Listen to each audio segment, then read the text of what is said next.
Your body is always listening.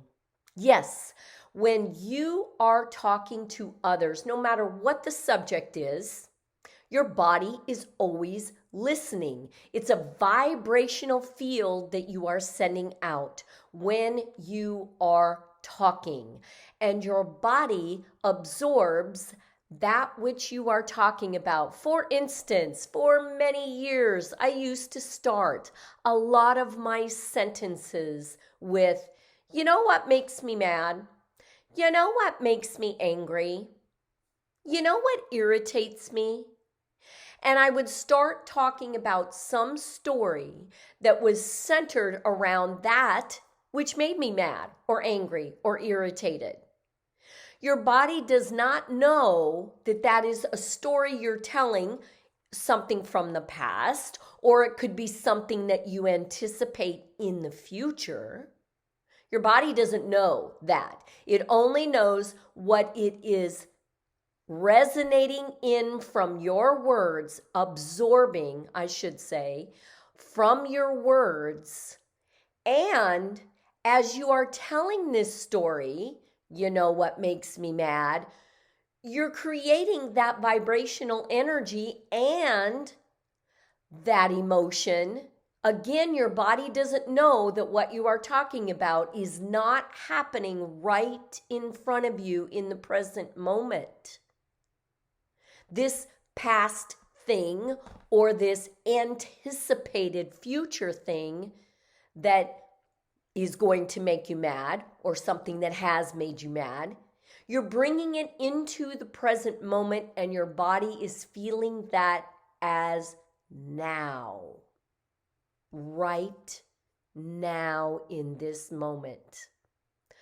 You know, it was shocking to me when I was becoming aware, I was being more conscious of how I was feeling in my body, acting in my body, and then to catch myself so many times when I would be with the very tribe or the very person that would also ramp up that emotion, those emotions that do no good in my body, do no good, and in some cases bring down my immune system, bring down my vibrant energy.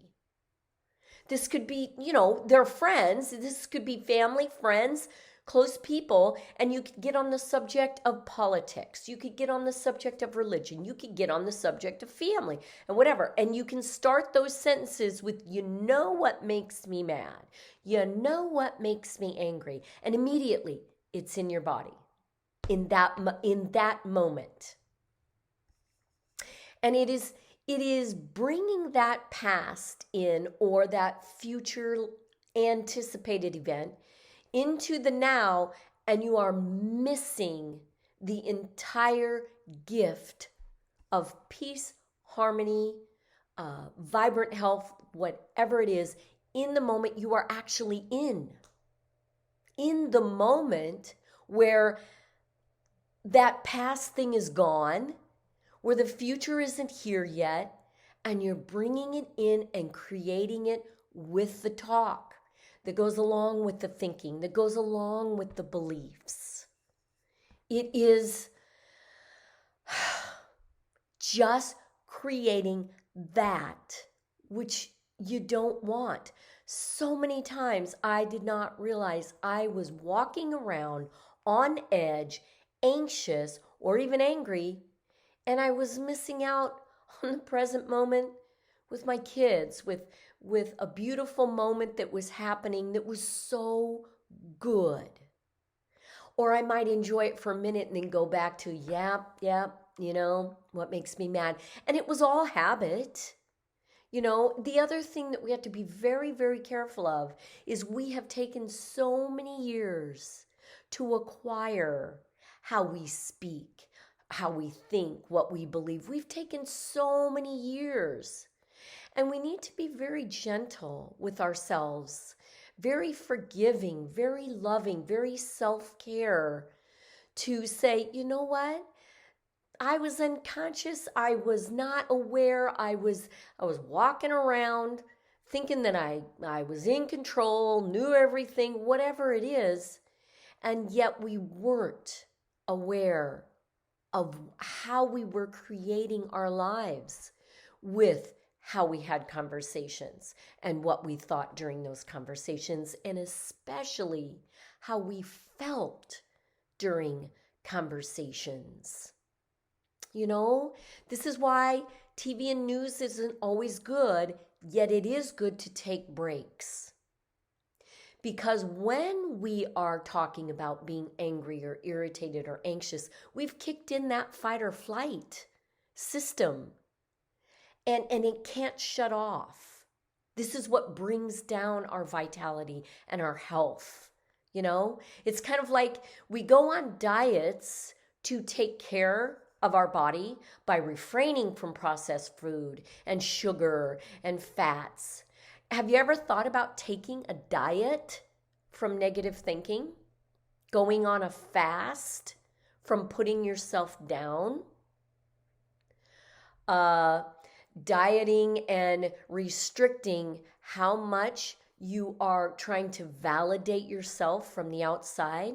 Spend a day on a diet of positivity in the fact that you act, feel, talk as though what you want in your life, what you truly feel that gives you life, that you actually do that for a day, as though nothing can come in between it, as though nothing can challenge you or block you from being that thing, that person, or embracing what it is that gives you joy, as though nothing comes in your way.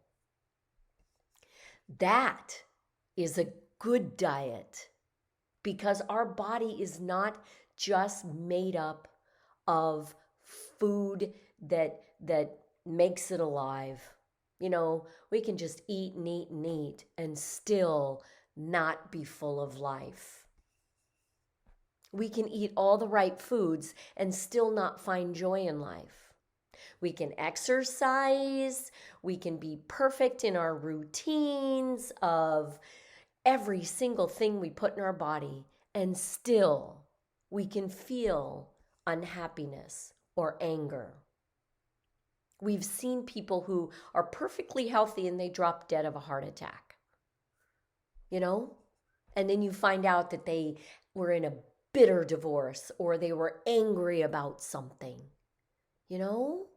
So it's going on that diet of also refraining from that which does not give you life.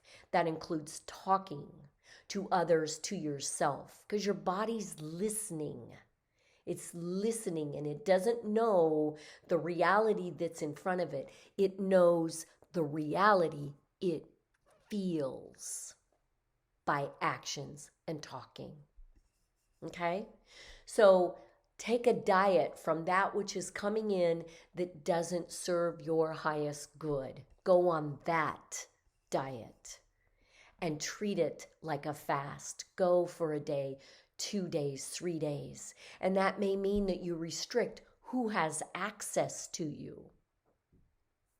Okay? So just try it. This is what we're meant to do, is to be creative and create. Experiment. I really encourage you to experiment and just create and play around and let go of who and what you thought you were to make room for who you can be. All right, this is Pasco Pam talking about your potentiality, and I will see you next Friday.